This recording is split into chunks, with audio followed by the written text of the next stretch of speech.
If you've ever gotten excited and started shouting at a football game, or maybe had a good cry over your favorite sad movie, and you noticed your pet's reaction, you may have wondered how much your emotions influence your pets. On today's Starlight Pet Talk, we delve into emotional intelligence and its significant role in your interactions with your beloved pets.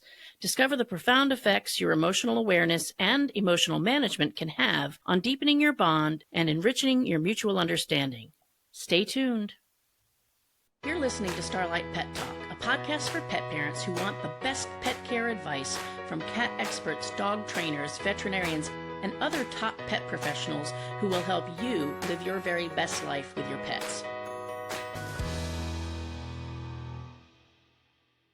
Welcome to Starlight Pet Talk. I'm your host, Amy Castro, and today I am thrilled to invite Amy Budd. She is a HeartMath Resilience Advantage trainer and equine facilitated coach who also brings multiple certifications, including DISC, motivators, and emotional intelligence to her unique approach to coaching.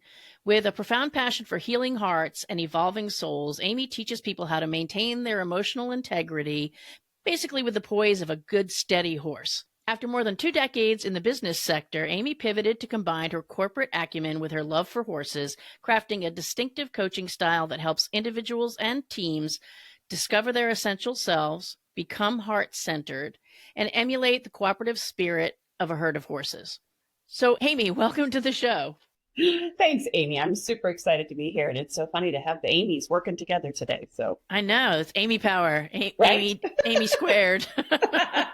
For sure. I had told Amy when we first spoke that she's kind of living my dream, although I feel like I'm living sort of my dream, but I haven't taken it to that next level. But the work that she's doing on her property with her horses, and then, kind of combining that professional element of coaching and helping people lead and helping people be better in their teams, but doing that with the horses, I think is pretty amazing. So we were trying to figure out, well, how can we collaborate on this podcast? Because this is a pet podcast. It's not the leadership podcast that I probably should start. And I never really even thought about it from the standpoint of, how much our emotions and applying some of the emotional intelligence techniques that we use in the corporate world can really be applied to our relationships with our pets. I'm not sure why I wasn't clever enough to figure that out, but she brought that up and I was like, yes, I'm all over that. So first of all, for people who aren't familiar with emotional intelligence, can you just give us a brief idea of what that is and how it might apply to animals specifically? Sure, absolutely. And so the short version of emotional intelligence really revolves around kind of 4 different quadrants, if you will. And so when I do an assessment with somebody, everybody is scored with a self-awareness score, a self-regulation score, a social awareness, and a social regulation. So again, how well can you recognize your own emotional state? How well can you regulate it? But then again, and again, for the corporate setting, right? How well do you read the room? And can you impact the room with your own emotional prowess?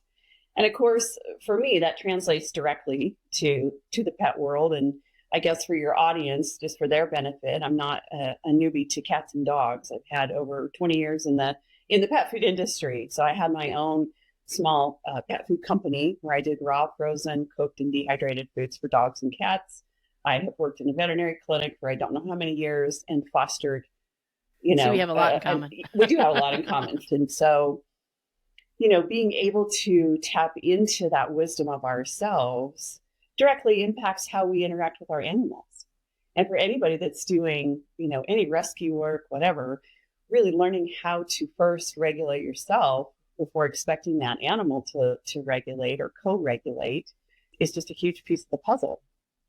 Yeah, it's interesting because I think about my own interactions. I think I'm pretty aware, and I think I'm really great at regulating my emotion in public, but at home, I remember my husband used to pull his glasses down and he'd look over the top of them and he'd say, I bet you don't teach that in your workshops, because I'd say something inappropriate or ugly or have a temper tantrum or whatever it is. But I think it is the same with pets. And I find that especially lately, and that it's really tapped into my mind lately is we run an animal rescue. So we're under a lot of pressure. I have a lot of animals in my house. They don't always get along. They don't behave. And it's like, on top of that, the pool is green and the fence guy still hasn't showed up to put the gate back on the front gate. And the dog Right. building is still not done even, and so it's like all this pressure and stuff, and it's just easy to let it out.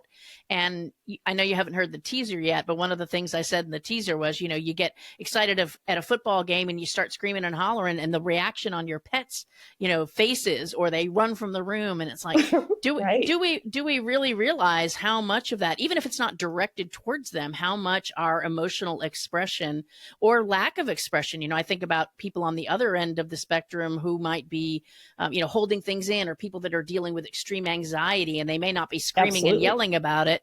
That to me is the value and the beauty of HeartMath. And that's what Mm. HeartMath is all about. And so most people I did not understand. So when I made my pivot, I went through a pretty intensive 2-year program to do the horse work. And I was exposed to HeartMath, and it just resonated so deeply with me. I wanted to learn more. We are conditioned as a society that everything is in our brain. And we have very busy brains, and that's part of the problem. Most everybody, and especially after COVID, we still aren't quite back to whatever normal was. We've not disconnected well from all that busyness in our brain, and we don't know how to quiet the brain. Mm. And so animals, one of the beautiful gifts that animals have and share with us is simplicity.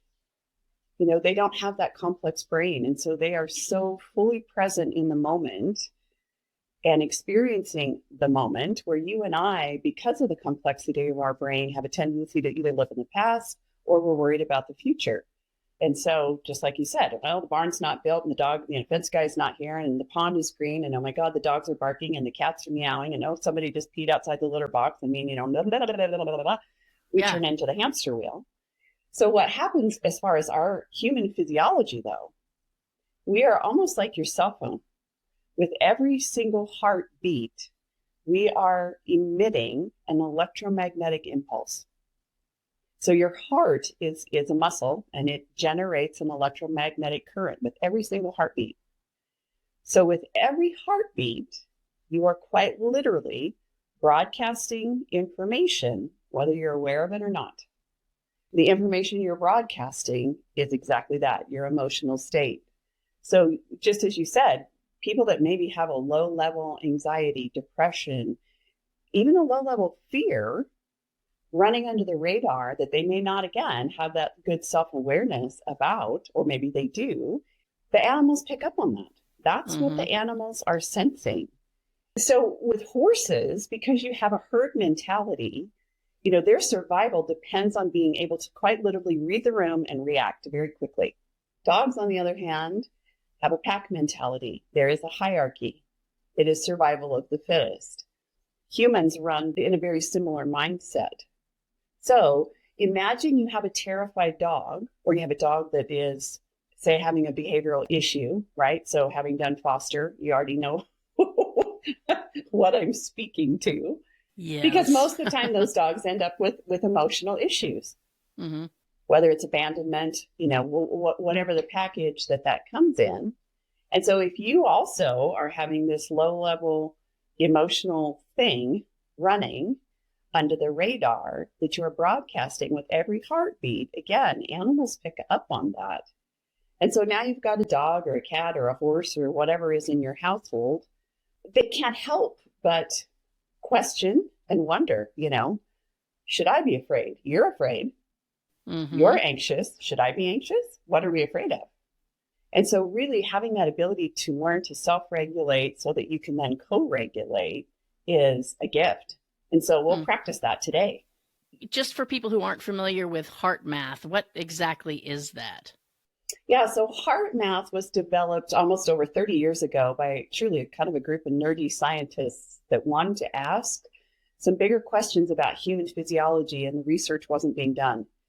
And so in the late, believe it or not, 1800s, there was a discovery made that there is more information flowing from the heart to the brain than the other way around.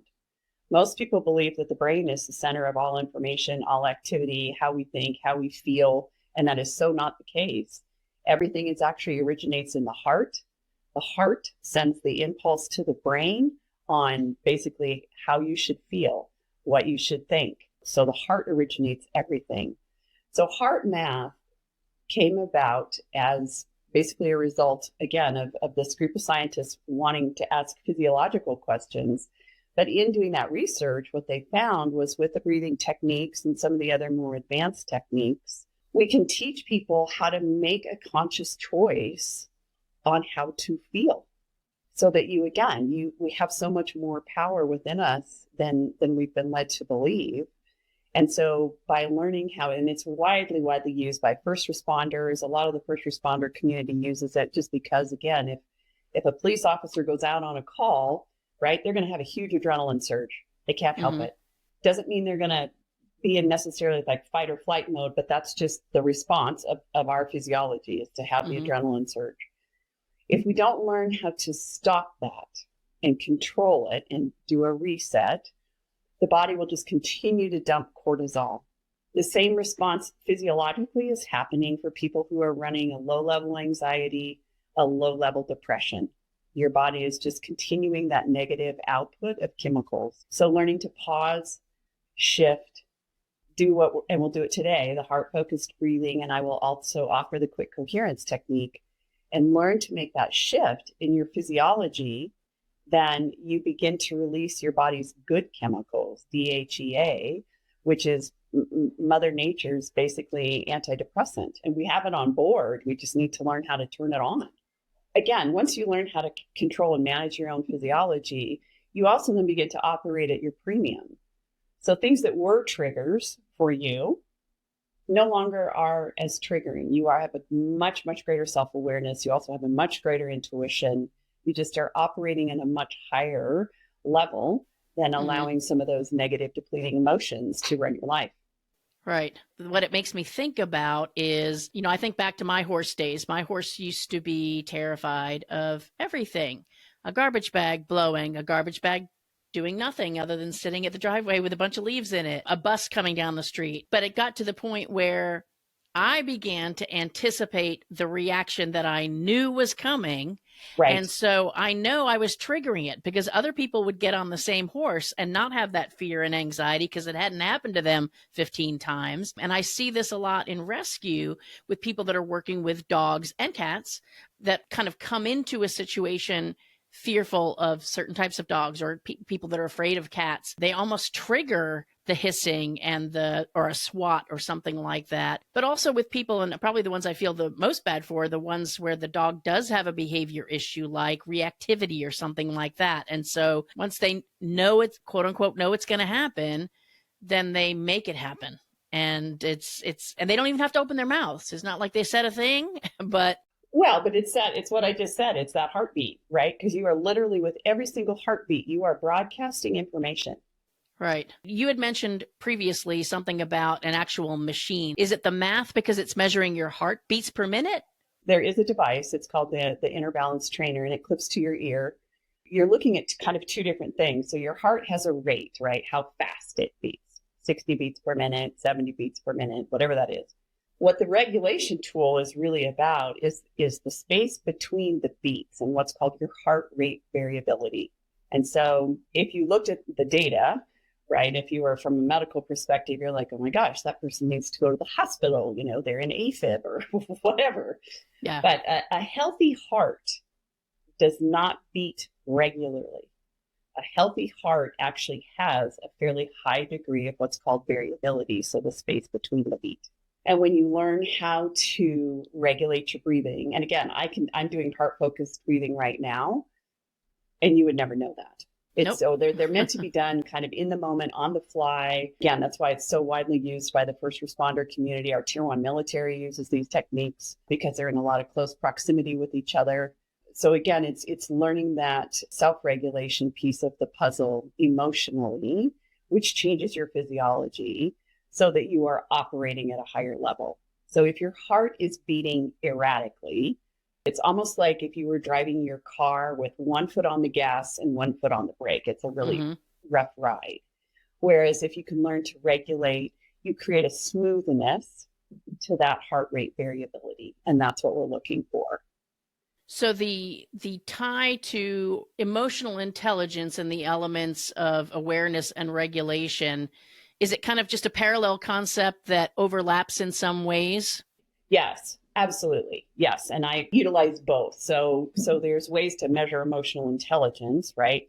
But most people don't know how to really self-regulate well. So kind of the first step is that self-awareness. And again, as a society, we don't talk about emotions. We are taught to stuff emotions. You know, even on your worst day, if I walked up and said, "Oh, hey, Amy, how's it going today?" You're going to say, "Oh, it's great. How are you?" Even if you're not. That's what we're socially conditioned to do.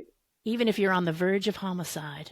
Right. Which I feel like I am on a regular basis. Well, but I think we're seeing a lot of that right now, right? Yeah. Everybody is at these operating at their extremes, and we don't know how to just turn the volume down. And so HeartMath is, again, really learning about first how to stop and plug energy leaks. Again, when I teach this, we look at kind of what are called your domains of resilience. And basically there's 4. So you have an emotional domain, a mental domain, a spiritual domain, physical domain. So we have those 4 domains. And so I always ask people, where do you think you waste the most energy? And most people want to answer me, well, the mental domain. And it's actually the emotional domain. So we feel like worry is in our brain, but worry is actually taxing our body. Oh, yeah, for sure. Same with depression, anxiety. So yes, it makes our brain busy, but the real kind of drain for us is through that emotional quadrant. So again, if I can teach people how to change that emotional capacity and stop those energy drains, then you also have a higher capacity to function. It brings all of your critical thinking skills, your higher cortical functioning online. So I ask people the question, have you ever had an argument? And this goes right directly to working with kind of our rescue dogs or rescue cats, or even just when we've had a really bad day, right? Our fuse is usually short. Mm-hmm. And it doesn't take much to set us off. I mean, and I've done it, right? The dog will, take off running. There is no come left in his vocabulary, and he is just still running, right? And on a perfect day, I would like, okay, just take a breath. Calm yourself down. Screaming at the dog isn't the right answer. Right. But that's my reaction. Well, who am I? Dog doesn't care. He's still running and he's off and, doing his thing. But I just exhausted myself because I got pissed. I got frustrated. I zapped myself of a lot of emotional energy. And it also took my brain offline because that's our old fight or flight mechanism. That's our survival mechanism. So your brain goes offline so that the blood can go to the extremities and you can run from the saber-toothed tiger. Well, that no longer serves us. I have much greater capacity mentally, physically, emotionally, and in every way if I can learn to slow myself down, pause, and then make a decision. Mm-hmm.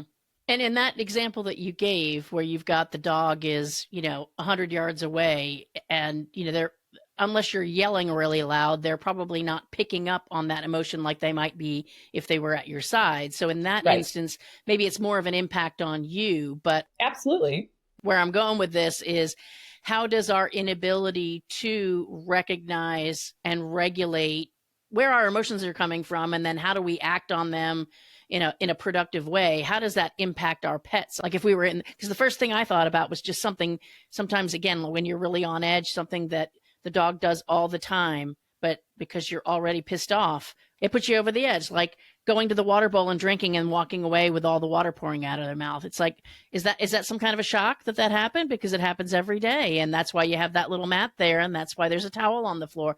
But today it's like, you're thinking very angry thoughts about how stupid the dog is. And like, why can't he just stay over the bowl and drool? It's like, and it's dumb. When you're thinking it, or even if you're saying, why can't you stay over by your bowl? Really? You think he's going to sit there and reason with you over that? It's like, he's just being a dog. He's just being a dog. But he obviously also, though, is picking up on that emotional energy and intent, right? That is coming now with every single heartbeat that you're broadcasting. Right. And he's wondering, what the heck did I do wrong? Because I do this Right. 50 I times a drink day. water like this. Exactly. I drink water like this every day. Why is today different? Yeah. So I think about all the rescue dogs, that I've seen, same thing, it, just like you were talking about your horse, right? Where they're anticipating and you see the dog cower when somebody raises their voice. Mm-hmm. What a gift we could give back to them, because I think so often people adopt animals or we take animals in our home expecting to receive from them and not being as aware of what we need to give to them and partner with them. Yeah. Well, and that's a big issue, I think, in rescue overall is, and I'm noticing it more and more, especially as people, we've had a couple of situations recently at the rescue where people have basically they've been turned down for adoption. And I try to have a rational conversation, in one in particular example, the person wanted to adopt a 3-legged cat and a semi-feral cat Together? together. Okay. Which all, and they cohabitated. So, Okay. but she had 2 small children, lived in a relatively small home. And I'm thinking to myself, okay, you're a mom of 2 children under the age of 6, and you want to bring these pets, one that's going to swat and hiss, the other one that can't get away. Right. With 2 little children, you can't, and as much as it's, oh, well, they're good with animals and, I watch them, you can't watch them 24/7. You're going to be in there putting the groceries away and your kid's going to be, laying on the 3-legged cat who can't get away or getting his face scratched by the cat who swats because he cornered it and wants to try to pick it up. And so and then it's the cat's fault. And then it's the cat's fault. And so my point of telling that story is that sometimes, I feel like I'm doing what's in your best interest, even though you don't want me to, because this person was pissed off and just kept insisting that they were going to be the perfect home for these cats. And it's like, all I could say was, you know what, maybe you're right, but I can't live with that decision. So it's going to have to be a no. It's about them. It's about the person. I want them. I want to be the one that said, I saved the 3-legged cat kind of thing. And it's like, it's not about you. It's about trying to find the best fit for both of you. Exactly. It's that mutuality. And I think, like you say, a lot of times, and I know, during COVID, especially, people were running like crazy to get animals and adopt and, and the shelters were empty. And now, sadly, everybody's back to work. The shelters are full again. A lot of those animals got turned back. And it's just like, this is a commitment, a lifelong commitment. You're their guardian. You have a responsibility to that soul to take care of them. So yeah, I do get I with you. I get a little bit frustrated, I guess, as well sometimes with just the it's just a possession. It's not. Yeah, it's all about me and what I get from it and what it's going to do for me, not that it's the best life for the animal. Yeah, that's not how it works. There's got to be some reciprocity. Definitely. So I know you want to share some technique information, but before we do, I want to give people some motivation to actually really think about this and really put these practices into play. So I can see what the benefits for, you talked about physical benefits, you talked about, rationality and just being able to think through things better. But what are the benefits to our pets if we can get our emotions under control? Not that we can't have them, but the awareness and the response that we use when we're feeling those emotions. Yeah, so I think there's 2 prongs to that for me. One is, first of all, again, the self-awareness piece, but also just owning it, right? So because I still have horses, I ride regularly, I chose to take on a different level of responsibility with my horse, especially because I used to go to him on a bad day and expect to, because I would feel better after I would go ride or I'd go, hang out with the horse, right? And I thought, wow, that is, again, like you just said, it's like, what do I get out of it? That was all about me. And so now when I go, if I've had a bad day or if I know I'm not quite 100%, right, to be with him, I'll just look at him and I'll say, hey, Andy, I'm having a really crappy day. And this has absolutely nothing to do with you. This is all mine. And I can watch my horse literally sigh a relief and he'll drop his head and relax. And so I think, again, it's that, and not that, obviously I'm not perfect, I'm human. I've noticed a huge difference in my own animals with just taking that responsibility. once I verbalize it and I'm obviously hyper aware of it, then I just take a minute and I'm like, okay, what can I do differently? How can I show up differently for my cats, for my dog, for my horses? Yeah. So it's the impact of not spreading My puke the on everyone negative else. elements, yeah, onto everybody else. And so that's the gift. And having them, yeah, and just acknowledging, right? And just saying, even if it's to the dog, I'll just say, hey, Osh, I'm pissed off right now. This isn't yours, this is mine.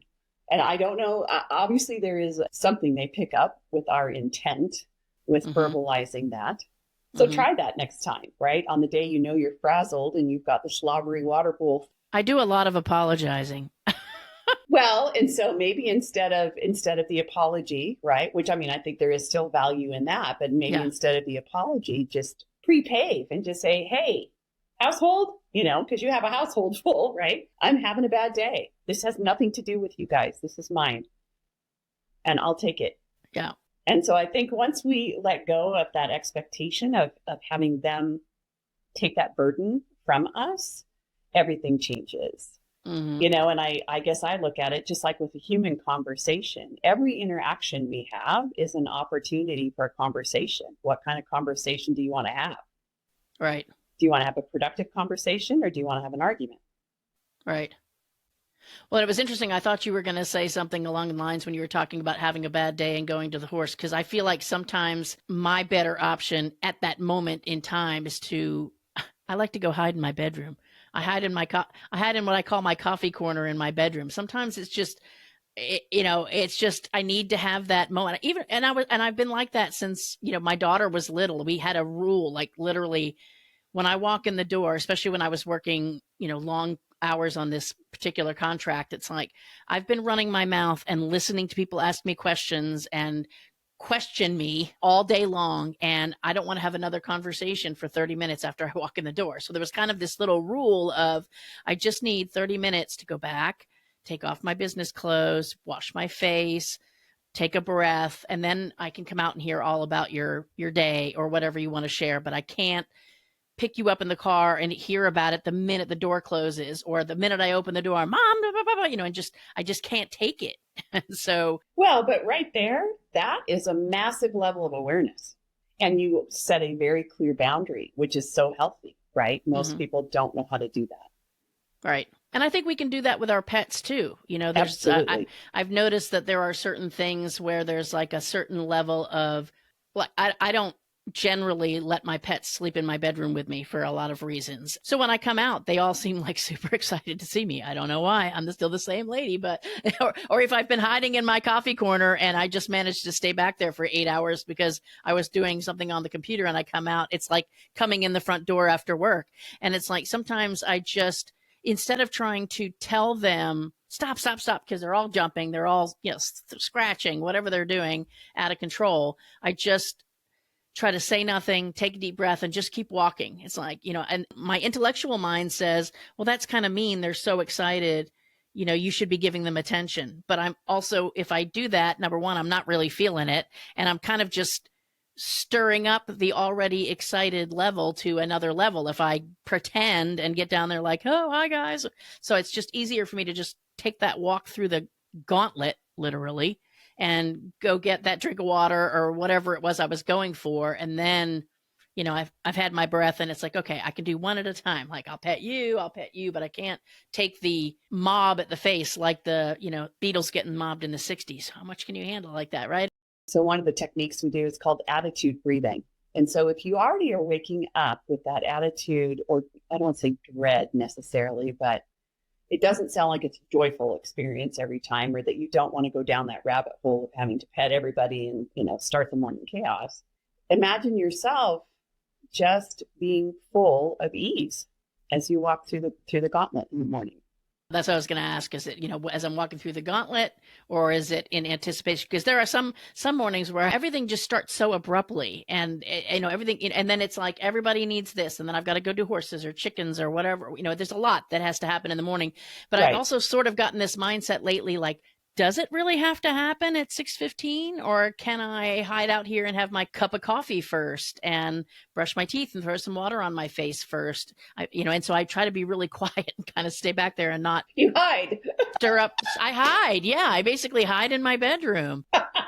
And I literally have, I've got a coffee pot in my bedroom, and I have a little refrigerator that's full of waters, because it's like, that's the thing where, you wake up in the middle of the night, you want a water, and you just don't want to trigger the chaos, because I've got 6 dogs out in the living room that suddenly at 2 a.m. will need to go to the bathroom when they really don't. And so. Right. But they heard you and they're like, oh, yeah, because you're up. Yeah. So I try to get up and be really quiet, and I'll go over. Like, I literally the other day, I got one of the little cans of water out of my fridge. I went back into my closet so that I could and open it, because I thought somebody's going to hear that. And if it's not the dogs, it's going to be the cats. And then they're pawing at the door, or meow, meow, meow, meow. I'm like, oh my gosh, can I just have peace in this house? So as humans, and that's our physiology, right? Once you start that downward cascade, unless you know how to stop it, you're going to keep going down the cascade. It's very difficult to sometimes dig out of that hole, so to speak. And again, we're socially conditioned to just take a pill and everything's okay. I've had that thought as well. And it's a lot of work. I don't want to say HeartMath is a lot of work, but, it's interrupting old behavioral patterns. Mm-hmm. The cool thing about it, the thing I guess I love the most, is that as you practice and really learn to navigate making that conscious choice to choose a different emotional state, mm-hmm. you are also quite literally rewiring your own synapses to the brain. You are rewiring everything. That's powerful. That's to me, again, if you want to ask like the really big questions about how do we change the world, right? Learn to change yourself. Learn to emotionally regulate. Right. Well, and I know in one of the things that I teach in my communication classes, because most of us externalize the source of our emotions. You made me mad. The dog made me mad. The horse pissed me off, whatever it is, or hurt my feelings or whatever. And it's all external. And what people don't realize is that whatever it is that animal did, or the person did, or somebody said to you, that's just a trigger. And it triggers a physiological process. And it also, for most people, it triggers a significant internal dialogue. So when the guy, and the example I always give is somebody cutting you off on the freeway, right? And it's like, I know you saw that exit, and you start having this dialogue in your head. And guess what? You will create this story that turns you into a raging maniac. You're raising your own blood pressure. You're hurting yourself. And even if you don't let him in, if you manage to stay on the bumper of that person in front of you, some idiot 3 cars up, just kidding. But that's what you're thinking. Like, oh, I can't believe you let him in. And you're having a fit about that. But if you change the scenario, and instead of, it's that jerky guy in a Mercedes who thinks he doesn't have to wait in the line like the rest of us, and you change that to, it's a surgeon in the Mercedes that is going to the hospital to save somebody's mom or their child, you would never be having that dialogue. You wouldn't be having those emotions, and you'd be letting him come on in front of me. And so again, he's oblivious. He has no idea. So if we can control that, it's the recognition that it's happening, the physiological signals that it's happening, and then get a hold of that self-talk and change it around, even if it's not true. He doesn't know. He doesn't know you're mad and you're frustrated and you are wishing bad things on him. He's just on his merry way, cutting in front of somebody else. So all you're doing is raising up your own blood pressure, or bumping the guy in front of you and hurting your car because you were so mad. Or, potentially create a bigger chain reaction, or who knows what. Here's the crazy thing. 5 minutes. 5 minutes of upsetness. Which, if you have that scenario playing out right in the car, it's you're pissed off for a lot longer than 5 minutes typically. Yeah. Right. You're chattering the whole way down the highway. I can't believe that jerk. And wah, wah, wah, wah, wah, wah. 5 minutes of upsetness can take up to 8 hours for your body to re-regulate. Wow. That's how much the emotional triggers our physiology. So if you've ever had an argument with somebody, right, and then late in the evening or early evening, whatever, and then you're up, you can't go to sleep that night, it's because your body is still doing the cortisol dump, and it's still trying to re-regulate after an argument. Right. Well, and now you add that, translating that back to pets. So you're mad at the dog for drooling water all over the floor. And it's interesting how people, when they're angry at their pets, or even if they're not angry, where they just they attribute motive. Like, he knows he's not supposed to do that. Do you really think he's thinking, how much water can I get in my mouth and how far can I drag it across the house? The dog's not thinking that. Or I'll show her for going on vacation. I'm going to pee outside the litter box, that kind of thing. And people literally will say things like that. And so now you've attributed motive to an animal that has none in those instances. And then you've created this story in your head. You've made yourself all enraged and upset about it. And if you're saying, okay, it's lasting in your body for 8 hours, now that animal's paying the price for 8 hours. Exactly. Because with every single heartbeat, you're still pissed off and you're still broadcasting. It was really astounding. And like I say, the work I do now with the horses, that's what's so fun about horses is they give you instant feedback. Mm-hmm. So even if you think on the outside, you've got this great picture and you're holding it together, horses read past the BS. They see what's really going on the inside. Mm-hmm. And they call you out on it. It's great. Yeah. I mean, that's really something for people for me too, to think about that long-term impact. And like I said, going back to the origins, not creating these stories around our pets, attributing human motive to them that they don't have. They don't have the ability to think through that process well enough that let me see how I can ruin her day. Well, and again, because our brains are so complex, right? We're often stuck in the past, we're in the present, and we're also worried about the future. So sometimes we're in like all three zones where dogs and cats don't have that. They're literally in the moment. The dog went to the bowl and did its thing and slobbered up the water and was like, oh, good, I've satisfied my need. You and I get crazy about the slobber and, the Turner and Hooch moment with the Slimers on the wall. And I've had that dog. And again, it's one of those things I used to always ask my kids, when they get mad, I was going to say, okay, so the question to ask yourself is this going to matter in 6 months? Probably not. Is this going to matter in 24 hours? Probably not. Yeah, it probably barely matters in the next 30 seconds. Learning how to just reframe things so that, you learn to stop and to pause and to have that greater awareness and have happy pets. Yeah, happy pets, and not contribute to behavioral issues with them or reinforce them, because that's kind of where I wanted to just head next, just to finish out that thought about behavior issues. Like, let's just use reactivity as an example and how our own awareness can help address our pets' behavioral issues. Oh, for sure. Especially, like I say, with the work you do or with anybody that's doing, rescue work.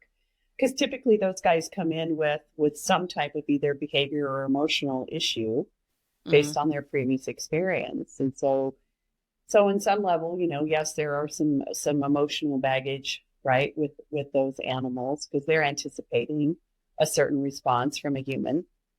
And so they've got to relearn trust and all of that. But again, if you can help foster that environment within yourself, it facilitates their learning so much more quickly. Right. And I think that's why this works so well with horses too, because horses are, like the example I gave earlier about my horse and being just afraid of everything. And it was interesting. I, many years later, started riding again, and I was riding this, not recently off the track, thank God, but off the track thoroughbred. And I remember the first time I saw the horse, and of course it was a cold day. And how horses are on cold days, it's the kicking up the heels. And I'm thinking, I'm 40 something years old. Do I really need to get back into this riding thing again? And it turned out great. His name was Shadow. He was great. But boy, anytime we'd get out on the road, I would just I'd see something move. I'd see something coming and I'd already start. And he was solid. He was the only time he ever spooked. And it was just a startle was one time a peacock came literally out of the blue, out of a tree and whoofed down in front of us both. And we both jumped, but he didn't take off or start backing into traffic or anything like that, which is what my other horse used to do. So it was just interesting. I was still carrying that baggage for 25, 30 years and then anticipating it on another horse. And I'm sure had I continued to go along that line, I probably could have turned him into a spooky horse if I wasn't careful. Absolutely. Yeah. I had to learn that journey myself with my current horse because he was a little bit spooky and same thing. He's huge. He's 2,000 pounds. I mean, he's a Clydesdale, so he's a big guy. And he put me in the dirt a couple times and that's a long way to the ground. And so same thing. I would hook myself to my monitor as I rode so I could see, okay, why did I just turn, so that would show you on a dial of red, green, blue. And so the red is when you're out of coherence. Blue is transitioning, green in coherence. And all that means is just all of your energetic systems are working in alignment. And so I had to retrain myself. And it took me almost a year to get over it, of just, again, not anticipating and just getting on and being able to enjoy the ride. And if I'm having a bad day, like I say, I just verbalize it out loud. Hey, this has nothing to do with you. I am going to get on your back and we are going to share space, right? Because when you're on the horse, obviously you're in their energy bubble, their, heart field, whatever you want to call it. Mm-hmm. And so I just made it very clear of like, whatever crap I'm carrying, this is not yours, it's mine. Yeah. And you don't need to take it on. Yeah. I think oftentimes we're unlearning, it could be a lifetime worth of whatever it is, fear, anxiety, behavior, conditioning, all of the above. And so it's not going to happen overnight that you're suddenly going to, like somebody's afraid of dogs. And so therefore all dogs act weird towards them. Well, that's not going to suddenly change overnight if you've been afraid of dogs since you got bitten when you were 3, kind of thing. Right. No, it's a journey for sure. So what would you recommend to somebody who has listened to this and said, I need to start working on this? And obviously, we've just hit the tip of the iceberg here. If they were looking to develop their emotional awareness, because I think it's got to create a better connection with your pets when you've got that awareness and that control. It also creates a better connection with yourself. Yeah. Right. So usually I tell people, the first step to anything is self-awareness, self-regulation. You've got to be able to put your own oxygen mask on first before you can help others. So if people are curious, there is so much information. So there's 2 websites. There's heartmath.com, and that's kind of the sales site, if you will. If you wanted to find a coach or a trainer to work with, you can buy any of the technology. And then there's heartmath.org.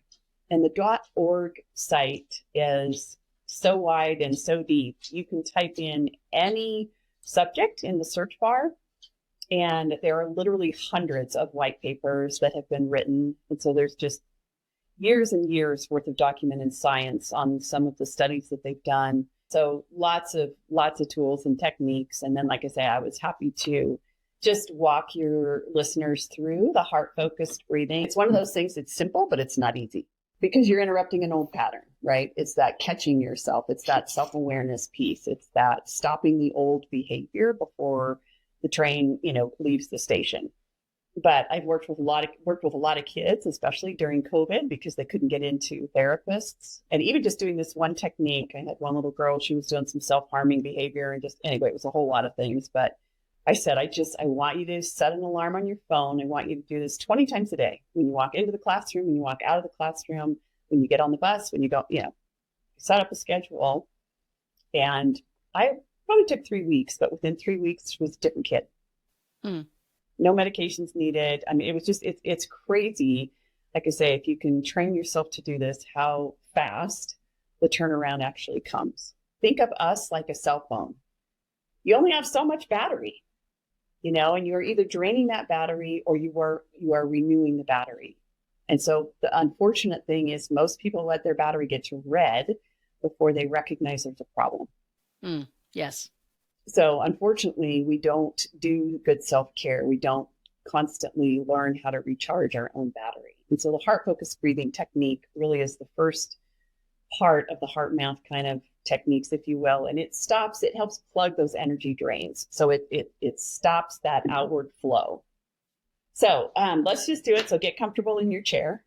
For a lot of people, again, these are not meant to be done like in this meditative, eyes closed state. These are meant to be done eyes open in the moment. Like I say, I'm doing heart-focused breathing right now. This is not about meditation or any of that. And all it is bring your awareness to your heart or chest area. Imagine your breath is flowing in and out of your heart or chest, breathing a little bit slower and a little bit deeper than usual. For most people, we're not trained to quiet the mind. And so when you focus on your heart, so when you do the heart-focused breathing, you're going from here to here. And so anytime you bring your awareness to an area of your physiology, you change that physiology. So if I had you hooked to a monitor and you were doing this heart-focused breathing, so just your breath coming in and out of your heart or chest area, And you just want to find a comfortable, even rhythm, whether it's inhale to the count of 3, exhale to the count of 3. If I had you hooked to a monitor, your heart would be coming into a slower pace. So it would actually literally be beating slower, but it would also begin to beat more smoothly. So instead of that erratic pattern, then you're going to start to have a little bit more smoothness and less wear and tear on the body. Then from that place, so bring your awareness to the area of your heart. Imagine your breath going in and out of your heart or chest area, breathing a little bit slower and a little bit deeper than usual. And now make a sincere attempt to experience a regenerative emotion, such as appreciation, care, or compassion for someone or something in life. So for a lot of people, I ask them to imagine if there's a place they love to go that triggers a positive feeling. If there's a certain pet in their life, whether it's still with them or past, that triggers that positive feeling, and try to re-experience that feeling. And then you begin to learn, okay, wow, this is what coherence actually feels like. I'm quieter, I'm calmer, I'm at ease. Then once you have that awareness of what that feels like, you can start to choose that. And you start to notice of like, oh, wow, my heart is starting to race, or I'm starting to notice I'm on edge, or I'm starting to notice I'm getting angry, or whatever it is. And this isn't about, I always get the question of, is this bypassing your emotions? And it's not. Right? We need our emotions. We need anger. We need all of them. That is our body's innate way of communicating with us. Emotions are very, very valuable. Discernment is more powerful, though. I already know that if I'm angry, I am not going to make a good decision because my brain's going to go offline. Not the time to discipline the dog, not the time to, really talk to anybody. So it's discernment. So, okay, I got triggered. I'm mad. What's that really about? Starting to ask some different questions. Again, having a much higher level of awareness so that you can then say, okay, he's just a heart surgeon on his way to save somebody's life. Give the guy some grace, or whatever it is, whatever the dialogue is you choose to have. Mm-hmm. Bring yourself down a notch, do a couple heart-focused breaths, and it's like, okay, well, let's carry on with our day. Be like a dog, be like a cat. They don't hang on to that's not true. They do hang on to some of that stuff out of fear, especially, like I say, if it's been severe, prolonged, abuse or neglect or whatever it is. Right. But they let a lot go. They let so much go. And part of what triggers them, right, is yes, they may have some old crap, but if we show up and mirror that right back to them, of course they're going to get reactive. Of course they're going to be afraid. Right. If I can show up fully present and just in a calm, even if just in a calm state, right, I just gave them a blank slate to work with. Yeah. Yeah, I think sometimes people don't realize when my dog is nervous about something, if I baby them and spend a lot of time telling them it's okay, it's like, well, then I must have something to be worried about because she's still having this reaction. So it's, they think they're comforting the dog, but they're actually making it worse in many instances by just reacting to it. And if they just kind of stayed in a calm state instead of doing so much talking and so much physical reacting, the dog would be a lot better off. Yeah. And so so with the heart focused breathing. So as you take that breath in, and that's one of the things I could not do the quick coherence. I could not activate a positive emotion when I first started this. That was just not even in my wheelhouse. Mm-hmm. And so we have a technique, inner ease. And so I just had to imagine breathing in ease. And that was kind of the first step of my journey. For a lot of people, were not taught that, and it's sad to me. Right. So, Amy, if somebody wanted to work with you, I know you're in Colorado, and yet you also work with groups, like with corporate, like teams and things like that. How does that work? Yep, you can absolutely find me through my website. There's a a calendar link. So if you want to have a discussion, that's great. You can set up a time for a free 30-minute consultation. It's wholeheartranch.com. And so the work with the horses is a lot about this. It's because horses give you real-time feedback. It's really fun, especially with intact teams, because there's almost always an undercurrent. Oh, yeah. And nobody wants to talk about it. Yeah. And nobody wants to voice it, but Yeah. it will show up. Yeah, and the problem's never really about what they say it's about. Exactly, right? It's It's like 3 levels down, and that's the fun thing, is again doing all of that and having it come out and the aha moments.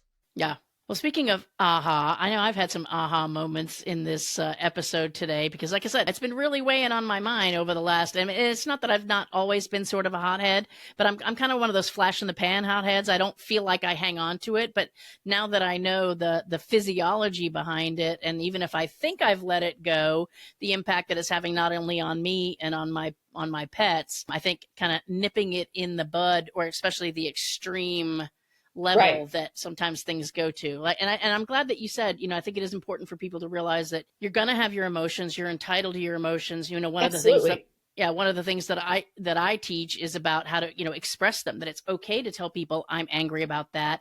I was disappointed in that. It's just not okay to act it out because it's not good for you. It's not good for the other person. It's not good for your pets. So it's not something they teach in school. That's for sure. Well, I'm woman on a mission. I've got a daughter-in-law that's a teacher and a new granddaughter. And so it's like, we got to change our world. And I just, and I think our animals have so much to give us in that respect. If we can take a page from their book. Yeah.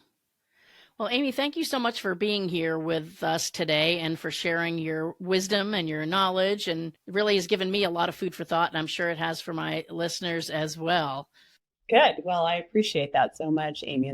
It's been fun, and I hope there's some benefit for people down the road and that they can at least, get the wheels turning in their own brain and maybe approach, how they love and care for their pets a little bit differently. Right. Start the journey towards your own mental and physical health and better health and relationship with your pets, for sure. Yeah, absolutely. Awesome. Well, thank you so much. Sure. Thank you. And thank you, everybody, for listening to another episode of Starlight Pet Talk. We will see you next week. Thanks for listening to Starlight Pet Talk.